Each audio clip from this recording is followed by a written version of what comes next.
Hello students, welcome back to my channel learn with Seema ma'am. তোমরা যারা ক্যালকাটা ইউনিভার্সিটির আন্ডারে বিএ ফার্স্ট সেমিস্টারের ছাত্রছাত্রীরা আছো, আজকে আমি তোমাদের সাথে 2023 সালের ইতিহাস অনার্সের কোয়েশ্চেন পেপারটা শেয়ার করব। বেঙ্গলি এবং ইংলিশ দুটো ভার্সনেই আমি কোয়েশ্চেন পেপারটা বলবো যাতে তোমাদের বুঝতে সুবিধা হয়। তোমরা যারা নতুন ব্যাচ আছো ফার্স্ট সেমিস্টারে, তারা অবশ্যই এই ভিডিওটা দেখো, তাহলে তোমাদের কনসেপ্টটা ক্লিয়ার হবে যে তোমাদের কী ধরনের প্রশ্ন পরীক্ষায় এসে থাকে। যেমনটা আমি বললাম, আজ আমি তোমাদের ডিএসসিসি 1 পেপারের কোয়েশ্চেন পেপারটা শেয়ার করছি 2023 সালের। তার আগে কোয়েশ্চেন প্যাটার্নটা আমি একবার বলে দিই। তোমাদের 5 নম্বরে 3টে প্রশ্ন লিখতে হবে আর 20 নম্বরে 3টে প্রশ্ন লিখতে হবে, ঠিক আছে?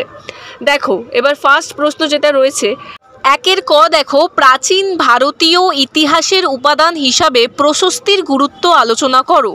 একের খ, মাইক্রোলিথিক সম্পর্কে একটি টিকা লেখো।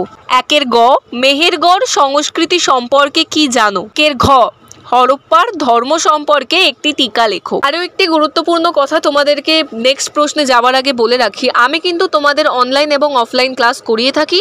তোমাদের এই কোর্সের ক্লাস শুরু হয়ে গেছে। তোমরা যারা যারা পড়বে ভাবছো তারা তাড়াতাড়ি জয়েন করে যেতে পারো, আমার সাথে কন্ট্যাক্ট করে নিতে পারো সরাসরি। আমার নাম্বারটি হলো 9163713838। আমি স্ক্রিনে নাম্বারটি শেয়ার করে রাখছি যাতে তোমাদের কোনো অসুবিধা না হয়। যারা পড়বে ভাবছো আমার সাথে যোগাযোগ করে নিও। একের ওঙ দেখো, ঋগ বৈদিক সমাজে নারীর স্থান নির্ণয় করো। একের চ অ্যান্ড দ্য লাস্ট প্রশ্ন 5 মার্কসের, আজীবিক ধর্মের মূল ভাবনা সম্পর্কে টিকা লেখো। এবার আমরা চলে যাব 20 মার্কসের প্রশ্নে। দেখো, 20 মার্কসের ফার্স্ট প্রশ্ন 2 ক, প্রাচীন ভারতীয় ইতিহাস পুনর্গঠনে প্রত্নতাত্ত্বিক উপাদানের গুরুত্ব আলোচনা করো। আর কিন্তু চ্যানেলে তোমাদের এই ডিএসসিসি 1 পেপারের সমস্ত সাজেশনস পোস্ট করা রয়েছে। 20 মার্কস এবং 5 মার্কসের আলাদা আলাদা ভিডিও রয়েছে, আমি ডেসক্রিপশনে লিঙ্ক দিয়ে রাখছি। তোমরা অতি অবশ্যই ভিডিওগুলো দেখে নিও। সমস্ত ইম্পর্টেন্ট প্রশ্ন যেগুলো তোমাদের পরীক্ষার জন্য অতি অবশ্যই তৈরি করতে হবে, সেই সব প্রশ্ন আমি শেয়ার করে রেখেছি। তোমরা সেই ভিডিওগুলো চেক আউট করে নিও। তারপর দেখো 2 খ, প্রাগৈতিহাসিক ভারতে শিকারী ও খাদ্য সংগ্রহকারী আদিম মানবের খাদ্য উৎপাদক হয়ে ওঠার বিবর্তনের কথা উল্লেখ করো। এগুলো সবই 20 মার্কসের ডিরেক্ট প্রশ্ন। 2 গ দেখো, মধ্যপ্রস্তর যুগের গুহা শিল্প সম্পর্কে একটি টিকা লেখো। 2 ঘ, হরপ্পা সভ্যতার পতনের মূল কারণগুলি আলোচনা করো। এরপরে আমি ইংলিশ ভার্সনটাও পুরো আলোচনা করে দেবো, যারা ইংলিশে দেখবে তারাও দেখে নিও। 2 উম, কৃষির উন্নতি বৌদ্ধ ও জৈন ধর্মের পথ প্রশস্ত করেছিল, তুমি কি মানো। লাস্ট প্রশ্ন 2 চ, মগধ সাম্রাজ্যের উত্থানের পশ্চাতে ভৌগোলিক ও অর্থনৈতিক কারণগুলি আলোচনা করো। এবার আমি ইংলিশ ভার্সনটা আলোচনা করব। 1a দেখো, discuss the importance of the prashasti as a source of ancient Indian history.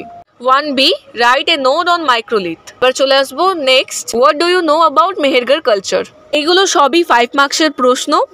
1d দেখো, write a note on the Harappan religion. 1e, assess the position of women in Rig Vedic society. 1f and the last question, write a note about the main ideology of Ajivic religion. Okay, let's move to the 20 marks questions. 2a দেখো, discuss the importance of archaeological sources in reconstructing the history of ancient India. B দেখো, trace the evolution of early man from hunter-gatherer to food producer in prehistoric India. 2c, write a note on the Mesolithic art. 2d, discuss the main causes of the decline of the Harappan civilization. Next question 2e, improvement of agriculture paved the way for Jainism and Buddhism. Do you agree? 2f and the last question of this paper, discuss the geographical and economic factors behind the rise of Magadhan Empire. ওকে, এই ছিল আজকের video. তোমরা যারা যারা পড়বে ভাবছো first সেমে, তারা আমার সাথে যোগাযোগ করে নিতে পারো, যেমনটা আগেই বললাম। এবং এরম আরও ভিডিও পাওয়ার জন্য আমার চ্যানেলটিকে অতি অবশ্যই সাবস্ক্রাইব করে রেখো, পারলে বন্ধুদের সাথে শেয়ার করো। Thank you so much.